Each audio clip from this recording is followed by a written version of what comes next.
I was writing in 1957. I had never heard of Muslims at all. In fact, the first Muslim that I encountered was at Andrews Air Force Base in the late 1950s, right after I had started writing in Japan, the compensatory code. And there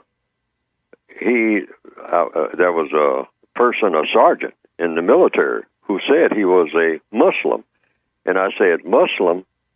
What are you talking about? You saying Muslim? He said, no, I'm saying I'm a Muslim. He said, Muslim is somebody else's term. See, that's not what I call myself. I call myself a Muslim. I'd never heard the term Muslim. I never heard the term Muslim. I mean, in 1957,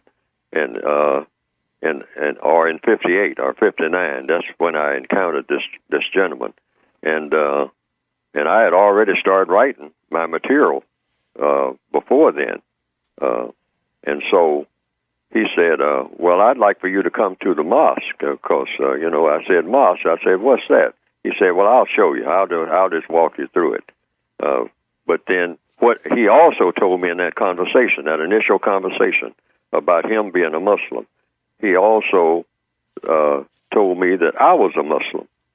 And I said, no, I used to call myself a Baptist. I said, but I don't call myself that anymore because I wasn't telling the truth when I called myself that. So that's what I told him, which was the truth. You always start with the truth. And then he started telling me about the Nation of Islam and Elijah Muhammad. And I'd never heard of it, So this always came after. Yes, of course. I've gotten something constructive out of Marcus Garvey, out of Elijah Muhammad, out of Malcolm X, out of everybody. People ask me, what are your influences? I said, everybody, from Mark Twain. I read Huckleberry Finn at least 12 times. Okay. Right, Huckleberry Finn. Complete with the N word. And all like that. Wow.